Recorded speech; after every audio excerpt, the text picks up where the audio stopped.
ಇಂದೇ ಡೌನ್ಲೋಡ್ ಮಾಡಿ ಮತ್ತು ನಿಮ್ಮ ನೆಚ್ಚಿನ ಶೋಗಳನ್ನು ಆನಂದಿಸಿ. ಚಿನ್ನುಮರಿ, ಈಗ ನಿಮ್ಮನ್ನು ಹುಡ್ಕಕ್ಕೆ ನಿಮ್ಮ ಕ್ಲೋಸ್ ಫ್ರೆಂಡನ್ನೇ ಕಳಿಸ್ತಾ ಇದ್ದೀನಿ. ಅವನಿಗಾರ ಸಿಗ್ತೀರಾ ಅಲ್ವಾ?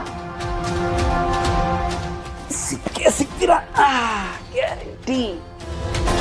ಜಯಂತ್, ಏನಪ್ಪ ವಿಶ್ವನ್ ಫ್ರೆಂಡ್ಸ್ ಬಂದು ಹೋದ್ಮೇಲೆ ನೀನು ತುಂಬಾ ಖುಷಿಯಾಗಿದೀಯಾ? ಜಾನ್ವಿ ಬಗ್ಗೆ ಏನಾದರೂ ಗೊತ್ತಾಯ್ತಾ?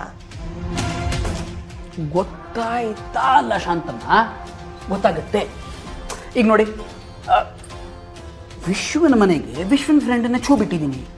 ಈಗ ಫ್ರೆಂಡು ಅವನ ಮನೆಗೆ ಹೋಗ್ತಾನೆ, ಅಲ್ಲಿ ಜಾನ್ವಿ ಅವರು ಇದ್ದಾರಾ ಇಲ್ವಾ ನನಗೆ ಹೇಳ್ತಾನೆ ಅಲ್ವಾ ಚಿನ್ನುಮರಿ?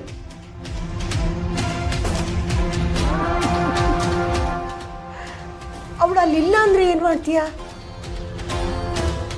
ಅಲ್ಲ ಶಾಂತಮ್ಮ, ಮೊದಲನೇ ಕಲ್ಲಿಗೆ ಮಾವಿನಕಾಯಿ ಬಿಡಬೇಕು ಅಂತ ರೂಲ್ಸ್ ಇದೆಯಾ? ಇಲ್ಲ. ಕಲ್ಲು ತೂರಬೇಕಾಗಿರೋದು ನಮ್ಮ ಧರ್ಮ. ಆ ಪ್ರಯತ್ನದಲ್ಲಿ ಇದು ಒಂದು ಅಂತ ಇಟ್ಕೊಳ್ಳಿ ಅಷ್ಟೇ. ಅಲ್ಲ ಜಯಂತ್, ಈಗ ವಿಶ್ವನ್ ಫ್ರೆಂಡ್ಸ್ ಹತ್ರ ನೀನೇನೋ ಹೇಳಿ ಕಳಿಸಿದೆ, ಅವ್ರು ಹೋಗಿ ವಿಶ್ವನ್ ಹತ್ರ ಹಾಗೆ ಹೇಳ್ಬಿಟ್ರೆ ಏನು ಮಾಡ್ತೀಯಾ? Shantamma, you are so cute. ಅಲ್ಲ ಶಾಂತಮ್ಮ, ಹಣ ಅಂದರೆ ಹೆಣನೇ ಎದ್ದು ಕೂತ್ಕೊಳ್ಳೋ ಕಾಲ ಇದು. ಅಂಥದ್ರಲ್ಲಿ ಒಬ್ಬ ಸಾಮಾನ್ಯ ನರಮನುಷ್ಯ ಹಣಕ್ಕೋಸ್ಕರ ಇದನ್ನೆಲ್ಲ ಮಾಡಲ್ಲ ಅಂತೀರಾ? ನೋಡಿ ಶಾಂತಮ್ಮ, ವಿಧಿ ಬರೆಯೋ ಬ್ರಹ್ಮನೇ ವಿಧಿಲಿಖಿತನ ಹಣಕ್ಕೋಸ್ಕರ ಬದಲಿ ಮಾಡ್ತಾನೆ ಅಂತಾರೆ. ನೋಡ್ತಾ ಇರಿ ಹೇಗೆ ಹಣಕ್ಕೋಸ್ಕರ ವಿಶ್ವನ ಫ್ರೆಂಡ್ಶಿಪ್ಪು, ಸಂಬಂಧ ಎಲ್ಲದನ್ನು ಮೀರ್ತಾನೆ ಅಂತ. ಏನಪ್ಪ, ಇದ್ರಲ್ಲಿ ನನಗಂತೂ ಒಂದು ಅರ್ಥ ಆಗ್ತಿಲ್ಲ. ಶಾಂತಮ್ಮ, ನಿಮಗೆ ತುಂಬ ಆತರ. ಅಲ್ಲ, ನೋಡಿದ ತಕ್ಷಣ ನಮ್ಮ ಕೈ ಸೇರಬೇಕು ಅಂದರೆ ಹೇಗೆ? ಕಾಯಕ ಕೈ ಸೇರೋಕ್ಕೆ ಮುಂಚೆ ಕಲ್ಪನೆ ಮಾಡ್ಕೊಳ್ಳೋದು ತಪ್ಪು ಶಾಂತಮ್ಮ. It is wrong. ಸರಿನಪ್ಪ. ಅಲ್ಲ, ಜಾನ್ವಿ ವಿಶ್ವನ್ ಮನೆಯಲ್ಲೇ ಇದ್ದಾಳೆ ಅಂತ ನಿನಗೆ ಯಾಕೆ ಅನುಮಾನ ಬಂತು? ಅನುಮಾನ ಯಾಕೆ ಬಂತು? ನಾನು ಸುಮಾರು ಸಲ ವಿಶ್ವನ ಮನೆಗೆ ಹೋಗಿ ಬಂದಿದ್ದೀನಿ. ಮುಂಚೆ ಅವನ ಮನೆಗೆ ಹೋಗಿದ್ದಾಗ ವಿಶ್ವ ಆ ಮನೇಲಿ ಇರ್ತಿರ್ಲಿಲ್ಲ, ಬ್ಯುಸಿಯಾಗಿರೋನು, ಹೊರಗೆ ಹೋಗಿರೋನು, ಎಟ್ಸೆಟ್ರಾ ಎಟ್ಸೆಟ್ರಾ ಎಟ್ಸೆಟ್ರಾ.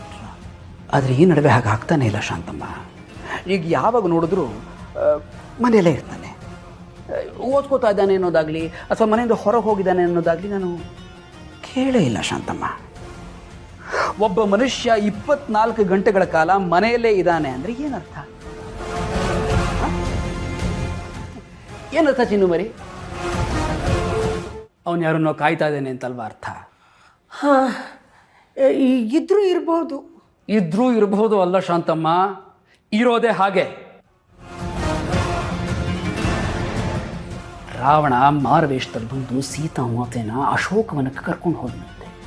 ಹಾಗೆ ಈಗ ಈ ವಿಶ್ವ ನನ್ನ ಚಿನ್ನುಮರಿನ ಅಪಹರಿಸಿದ್ದಾನೆ, ಅವನ ಮನೆಯಲ್ಲೇ ಇಟ್ಕೊಂಡಿದ್ದಾನೆ.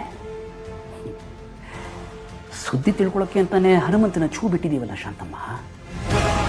ಮುಂದಿನ ತಿರುವಿನಲ್ಲಿ ಲಂಕಾ ದಹನನೋ ರಾವಣರ ಯುದ್ಧನೋ ಕಾದು ನೋಡ್ಬೇಕಷ್ಟೆ. ನೀನೇನೇ ಹೇಳು ಜಯಂತ್, ನೀನು ನೋಡ್ತಾ ಇದ್ರೆ ನನಗಂತೂ ಭಯ ಆಗ್ತಿದೆ.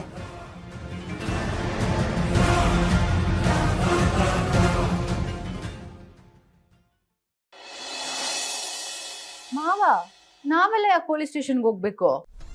ಹೇಳವ, ನಾವೆಲ್ಲರೂ ಪೊಲೀಸ್ ಸ್ಟೇಷನ್ಗೆ ಹೋಗಿ ಕೂತ್ಕೊಂಡ್ರೆ ನಮ್ಮ ಸಿದ್ದೇಗೌಡ ಅವನ ಜೊತೆ ಏನು ಸಂಸಾರ ಮಾಡನೆ? ಏನು ಹೇಳ್ತಾ ಇದ್ರೆ ಮಾವ, ನನಗೊಂದು ಅರ್ಥ ಆಗ್ತಿಲ್ಲ. ನೋಡವ, ವರದಕ್ಷಿಣೆ ಕಿರುಕುಳ ಕೊಡ್ತಾವ್ರೆ ಅಂತ ನಾವೇ ಒಂದು ಕಂಪ್ಲೇಂಟ್ ಕೊಡ್ಸೋದು, ಆಮೇಲೆ ಮನೆಗೆ ಪೊಲೀಸರು ಬರೋ ಹಂಗೆ ನಾವೇ ಮಾಡ್ಕೊಳ್ಳೋದು, ನಾವೆಲ್ಲರೂ ಹೋಗಿ ಕಂಬಿಯಿಂದ ಕೂತ್ಕೊಳ್ಳೋದು ಮಾಡ್ಕೊಳ್ಳೋದು, ಆಮೇಲೆ ಊರಲ್ಲೆಲ್ಲ ದಂಗೆ ಹೇಳೋಂಗೆ ಮಾಡೋದು. ಆಗ ನಮ್ಮ ಸಿದ್ದೇಗೌಡ ಇವಳಿಂದ ನಮ್ಮ ಅಪ್ಪ ಅಮ್ಮ ಎಲ್ಲ ಜೈಲಿಗೆ ಹೋಗೋ ಸ್ಥಿತಿ ಬಂತು ಅಂತ ಅವನಾಗ ಅವನೇ ಕತ್ತಿಡ್ದು ಆಚೆಗೆ ತಳ್ತಾನೆ ಅವಳನ್ನ. ಮಾವ, ಅಲ್ಲ ಮಾವ, ಅವಳ ಹತ್ರ ಆಗಿರ್ಲಿ ಅವಳ ಮನೆಯವ್ರ ಹತ್ರ ಆಗಿರ್ಲಿ, ಅದು ಏನು ಗತಿ ಇದೆ ಅಂತ ಅವಳ ಮೇಲೆ ವರದಕ್ಷಿಣೆ ಕೇಸ್ ಹಾಕೋದಿಕ್ಕಾಗುತ್ತೆ? ಅಯ್ಯೋ, ನೀನು ಒಳ್ಳೆ ಪೆದ್ದಿ ಕಣವ, ನೀನೆಲ್ಲ ಒಳ್ಳೆ ಬುದ್ಧಿವಂತೆ ಅನ್ಕೊಂಡಿದ್ದೆ ನಾನು. ಅಲ್ಲ ಕಣವ, ನಾವು ವರದಕ್ಷಿಣೆ ಕೇಸು ಅಂತ ಕಂಪ್ಲೇಂಟ್ ಕೊಡೋದಲ್ಲ, ಅವಳ ಕೈಲಿ ಕಂಪ್ಲೇಂಟ್ನ ಬರೆಸಿ ಕೊಡೋ ಹಂಗೆ ಮಾಡೋದು. ಅದಕ್ಕೆ ನಾನೊಂದು ಪ್ಲ್ಯಾನ್ ಮಾಡಿದ್ದೀನಿ. ಒಂದು ವಯಸ್ಸಾಗಿರೋ ಮುದುಕಿನೋ ಒಂದು ಹುಡುಗಿನೂ ರೆಡಿ ಮಾಡಿದ್ದೀನಿ. ಅವ್ರು ಬಂದು ಏನು ಗೊತ್ತಿಲ್ಲದೆ ಇರೋರ ಥರ ನಮಗೆ ವರದಕ್ಷಿಣೆ ಕಿರುಕುಳ ಕೊಡ್ತಾವ್ರೆ ಅಂತ ಇವಳ ಹತ್ರ ಒಂದು ಕಂಪ್ಲೇಂಟ್ನ ಬರೆಯಂಗೆ ಮಾಡೋದು, ಅದನ್ನ ತಗೊಂಡಾಗ ನಾವೇ ಪೊಲೀಸ್ ಸ್ಟೇಷನ್ ಕೊಡೋದು. ಆಮೇಲೆ ನೋಡವ ಅದನ್ನ ಇಟ್ಕೊಂಡು ನಾನು ಎಂತೆಂಥ ಆಟ ಆಡ್ತೀನಿ ಅಂತ. ನೀವು ಬಿಡಿ ಮಾವ. ಮಾವ ಸಖತ್ತಾಗೆ ಪ್ಲಾನ್ ಮಾಡಿದ್ದೀರಾ. ಭಾವನಾ, ಇನ್ನ ನಿನ್ ಗೇಟ್ ಪಾಸ್ ತಗೊಳಕ್ಕೆ ರೆಡಿ ಆಗು.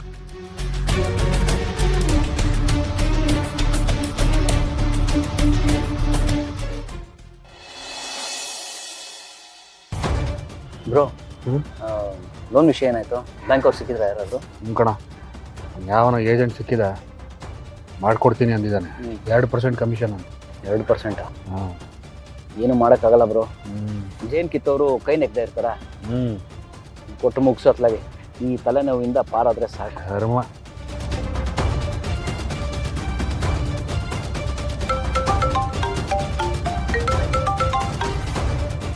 ಓ, ಅದೇ ಏಜೆಂಟ್ ಕಣ.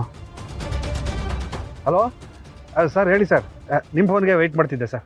ನಿಮ್ದು ಲೋನ್ ಅಪ್ರೂವ್ ಆಗತ್ತಂತೆ, ಏನು ಪ್ರಾಬ್ಲಮ್ ಇಲ್ಲ. Thank you sir. ನನಗೆ ಹಾಲು ಕುಡಿದಷ್ಟೇ ಸಂತೋಷ ಆಯಿತು. ಆದ್ರೆ ಒಂದು ಸಮಸ್ಯೆ ಇದೆ ರೀ. ಏನು? ಡಾಕ್ಯುಮೆಂಟ್ಸ್ ಎಲ್ಲ ಸರಿಯಾಗಿದೆ ತಾನೆ? ಅದೆಲ್ಲ ಅಲ್ಲ, ನಾನು ನಿಮಗೆ 2% ಅಂತ ಕಮಿಷನ್ ಹೇಳಿದ್ನಲ್ಲ, ಅದು 5% ಆಗತ್ತಂತೆ. ಹಾಂ, 5%? 5% ಅಂದರೆ 20 ಲಕ್ಷಕ್ಕೆ 1 ಲಕ್ಷ. 1 ಲಕ್ಷ ಆಗುತ್ತಲ್ಲ. ಆಮೇಲೆ ಅದು ಇದು ಫೀಸು, ಇನ್ಶೂರೆನ್ಸು ಅಂತೆಲ್ಲ ಸೇರಿ ಎಲ್ಲ ಕಿತ್ಕೋತಿರಲ್ಲ. ನೋಡ್ರಿ, 5% ಕೊಟ್ರೆ 3 ದಿನದಲ್ಲಿ ಮಾಡಿಸ್ಕೊಡ್ತೀನಿ. ಇಷ್ಟೆಲ್ಲ ಮಾತಾಡೋದಾಗಿದ್ರೆ ನಿಮ್ಮ ಇಷ್ಟ. ಲೋನ್ ತಗೊಂಡು ನನಗೇನು ಕೊಡ್ತೀರೇನ್ರಿ? ಬೇಕಾದ್ರೆ ತಗೊಳ್ಳಿ, ಇಲ್ಲಾಂದ್ರೆ ಬಿಟ್ಟಾಕಿ. ಇಲ್ಲ ಇಲ್ಲ ಇಲ್ಲ, ಕೊಡ್ತೀನಿ. ಆಯ್ತಾಯ್ತು, ವ್ಯಾಲ್ಯೂಯೇಷನ್ ಮಾಡೋರು ಬರ್ತಾರೆ, ನೀವು ಮನೆ ಹತ್ರ ಇರಿ, ನಾನು ಫೋನ್ ಮಾಡಿ ತಿಳಿಸ್ತೀನಿ. ಹಾಂ ಹಾಂ ಹಾಂ.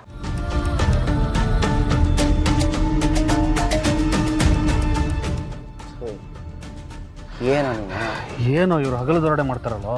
ಇವು 5% ಸಿಕ್ಕಾಪಟ್ಟೆ ಜಾಸ್ತಿ ಆಯ್ತಲ್ವೇನೋ? ನೀನೇನೋ ಒಪ್ಕೊಂಬಿಟ್ಟಿಯಲ್ಲ. ಏನು ಮಾಡೋಕ್ಕಾಗುತ್ತಾ? ಅವಶ್ಯಕತೆ ಇದೆಯಲ್ವೇನಾ? ಒಂದು ಕೆಲಸ ಮಾಡೋಣ, ನನ್ನ ಫ್ರೆಂಡ್ ಒಬ್ಬ ಇದ್ದಾನೆ, ಬ್ಯಾಂಕ್ ಎಂಪ್ಲಾಯಿ. ಅವನ ಹತ್ರ ಒಂದೇ ವಾರದಲ್ಲಿ 2%ಗೆ ಮಾಡಿಸ್ಕೊಡ್ತೀನಿ. ಬೇಡ, 1%ಗೆ ಮಾಡಿಸ್ಕೊಡ್ತೀನಿ. ಅದ್ರಲ್ಲಿ ನನ್ನ ಕಮಿಷನ್ನು ಏನು ಬೇಡಪ್ಪ, ಏನು ಬೇಡ, ಗೊತ್ತಾಯ್ತಾ? ಬಾ, ಮಾಡಿಸ್ಕೊಡ್ತೀನಿ. ಏನೋ ಒಂದು ವಾರ ಎಲ್ಲ ಕಾಯಕ್ಕಾಗಲ್ಲ ಕಣ. ಇವನಿಗೆ ಎಷ್ಟು? 3 ದಿವಸಕ್ಕೆ 50,000 ಬಡ್ಡಿ ಕಟ್ಟಬೇಕು. 15 ದಿವಸ ಆದರೆ 2.5 ಲಕ್ಷ ಬಡ್ಡಿನ ಕಟ್ಟಬೇಕಲ್ಲ. ಹೆಂಗಾಗುತ್ತೆ? ವಿರೂಪಾಕ್ಷ ಗೊತ್ತಲ್ಲ, ಜೀವ ಹಿಂಡ್ಬಿಡ್ತಾನೆ. ಬ್ರೋ, ನೀನು ಆ ಬಡ್ಡಿಗೆ ದುಡ್ಡು ತೊಗೊಂಡು ದೊಡ್ಡ ತಪ್ಪು ಮಾಡಿದೆ. ಅದಕ್ಕಿಂತ ಹೆಚ್ಚಾಗಿ ಆ ಡಬ್ಬ ನನ್ನ ಮಗ ವಿರೂಪಾಕ್ಷನ ಹತ್ರ ದುಡ್ಡು ಇಸ್ಕೊಂಡಿದ್ಯಲ್ಲ, ಅದು ನಿನ್ನ ಕರ್ಮ. ಎಡೋದು ಬಿಟ್ಟಿದ್ದೀನಿ ಕಣ. ಹೇಗಾದರೂ ಮಾಡಿ ಅವ್ನ ಸಾಲ ತೀರಿಸ್ಬಿಟ್ರೆ ಸಾಕು ಕಣ. ಮನೆಗೆ ಬಂದು ಗಲಾಟೆ ಮಾಡ್ದ ಕಣ. ಹೌದಾ? ಹಾಂ, ಸದ್ಯ ಆಫೀಸಿಗೆ ಬಂದಿಲ್ಲ. ಅಷ್ಟು ಒಳಗಡೆ ಅವ್ನು ದುಡ್ಡು ಕೊಟ್ಬಿಟ್ರೆ ಸಾಕು. ಹಾಂ, ನಾನು ನೋಡ್ತೀನಿ ಕಣ, ಮನೆಗೆ ವ್ಯಾಲೆಟ್ರ್ ಬರ್ತಾರಂತೆ. ನಾನು ಬರ್ತೀನಿ ನೋಡಿ. ಬಾ. ಲಕ್ಷ್ಮೀ ನಿವಾಸ ಲಕ್ಷ್ಮೀ